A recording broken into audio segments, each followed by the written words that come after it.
மிதுனம் ராசி பலன் 2026 ஏப்ரல் மாத பலன் 1/4/2026 முதல் 30/4/2026 வரை 1/4/2026 வரை செவ்வாய் பகவான் கும்பராசியில் இருந்து மீனராசிக்கு மாறுகிறார். 14/4/2026 வரை மீன வீட்டில் இருந்த சூரிய பகவான் மேஷ வீட்டிற்கு மாறுகிறார். 20/4/2026 வரை மேஷ வீட்டில் இருந்த சுக்கிர பகவான் ரிஷப வீட்டிற்கு மாறுகிறார். 23/4/2026 வரை மீன வீட்டில் இருந்த புத பகவான் மேஷ வீட்டிற்கு மாறுகிறார். சனி பகவான் மீன வீட்டிலேயே இருக்கிறார். குரு பகவான் தொடர்ந்து மிதுன வீட்டில் இருந்து பலன் தருகிறார். ராகு பகவான் கும்ப வீட்டிலும் கேது பகவான் சிம்ம வீட்டிலும் இருக்கிறார்கள். உலகம் தோன்ற காரணமான சிவபெருமானின் சடாமுடியில் அமர்ந்திருக்கும் சந்திர பகவான் கன்னிராசியில் தொடங்கி கன்னிராசியிலேயே முடிவடையும் காலம் வரை நடப்பவைகளை கண்டறிந்து கூறியுள்ளேன்.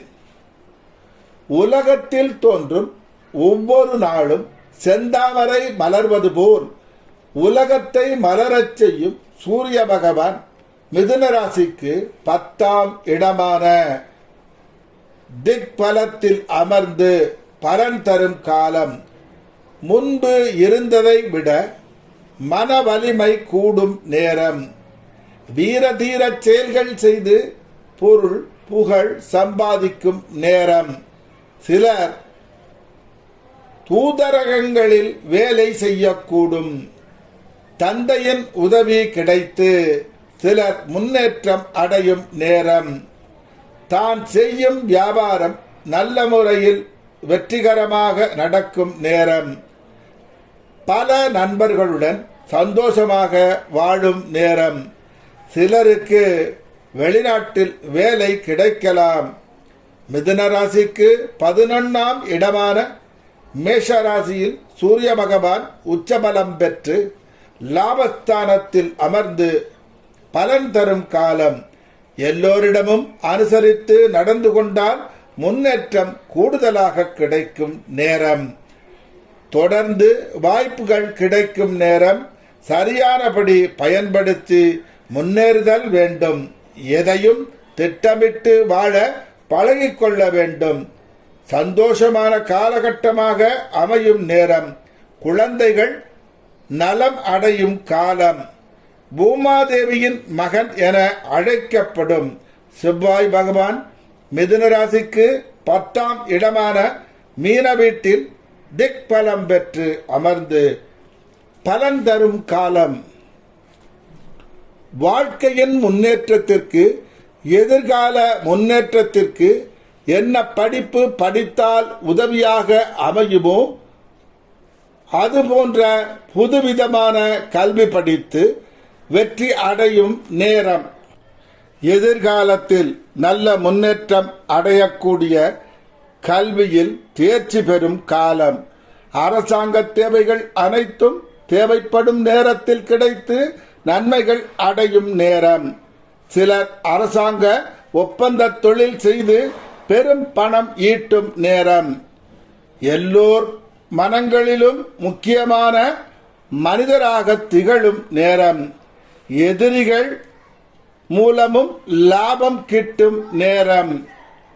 இளவரசன் என்ற சொல்லக்கூடிய புத பகவான் மிதுன ராசிக்கு 9ஆம் இடமான கும்ப வீட்டில் பாக்கியஸ்தானத்தில் அமர்ந்து பலன் தரும் காலம்.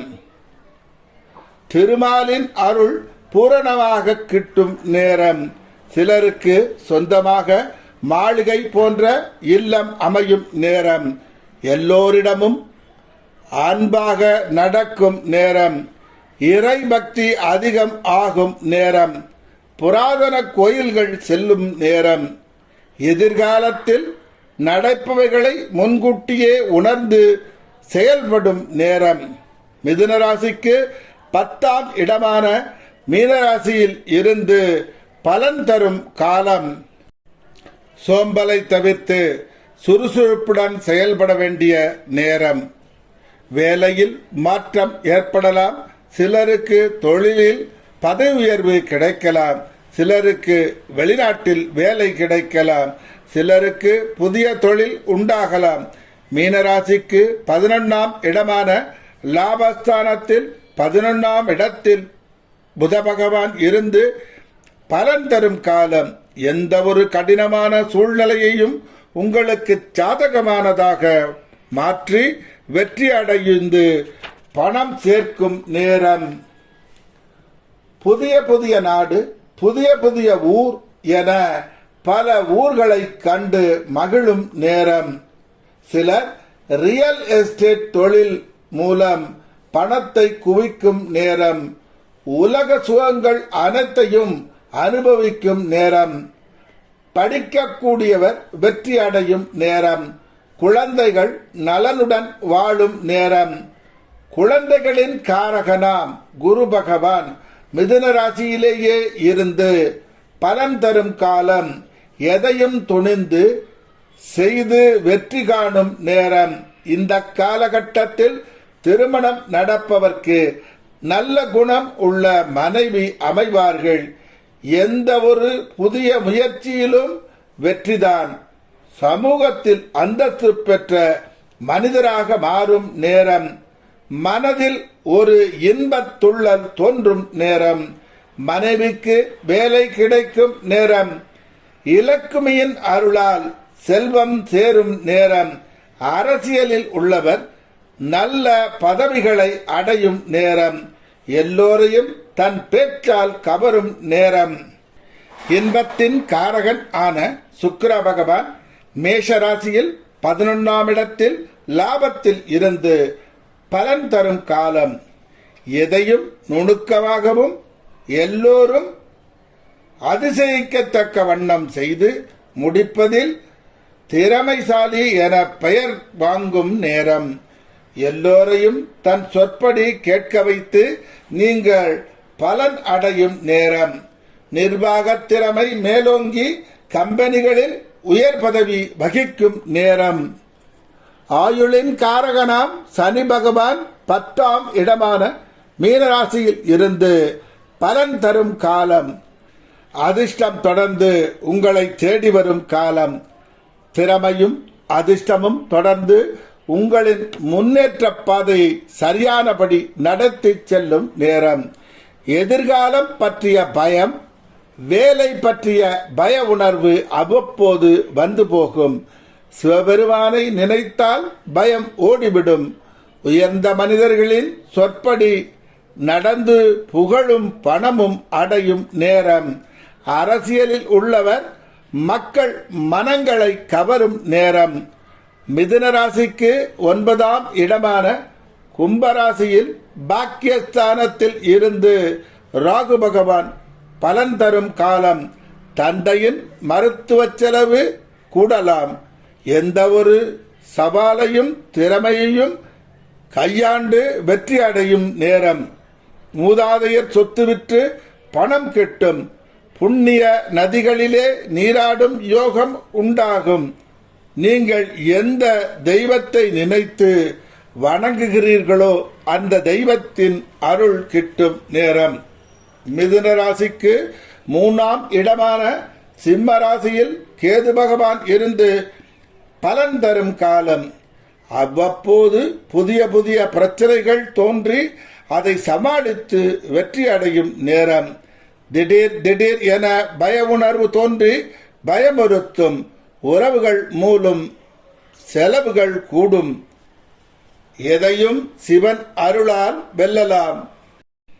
जय जय देवी प्रत्यंगरा देवी, जय जय देवी प्रत्यंगरा देवी, जय जय देवी प्रत्यंगरा देवी, जय जय देवी प्रत्यंगरा देवी, जय जय देवी प्रत्यंगरा देवी, जय जय देवी प्रत्यंगरा देवी, जय जय देवी प्रत्यंगरा देवी, जय जय देवी प्रत्यंगरा देवी, जय जय देवी प्रत्यंगरा देवी, जय जय देवी प्रत्यंगरा देवी, जय जय देवी प्रत्यंगरा देवी, जय जय देवी பிரித்யங்கரா தேவி, ஜெய ஜெய தேவி பிரித்யங்கரா தேவி, ஜெய ஜெய தேவி பிரித்யங்கரா தேவி.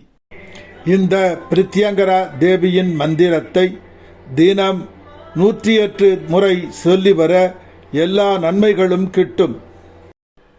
தினம் 108 முறை ஜெபம் செய்பவர்க்கு எக்காலத்தும் குறையாத ஒருநிலைப்பட்ட இறை நம்பிக்கை, இறுதி காலம் வரை நோய் இல்லாமல் இருக்கும் நிலை, பூரண ஆயுள், இறுதி காலம் வரை இளமையுடன் வாழும் நிலை, குன்றாத செல்வம், மகிழ்ச்சியும் நிம்மதியும் கொண்ட வாழ்வு, எக்காலத்தும் உண்மை பேசும் மன உறுதி, இறுதி வரை புகழின் உச்சியிலேயே இருக்கும் நிலை, இறுதி வரை ஞான அறிவுள்ள கல்வி, உலகம் பாராட்டும் குழந்தை செல்வம், யாரையும் கண்டு பயப்படாத வீரம், கர்ணன் போல் இல்லை என்று சொல்லாத குணம், அன்பும் பணிவும் பண்பும் கொண்ட மனைவி, என் நிலையிலும் கலங்காத மனம், பாரபட்சம் இல்லாத நீதி, மலை போன்ற தங்க குவியலையும் தருவார் குரு பகவான்.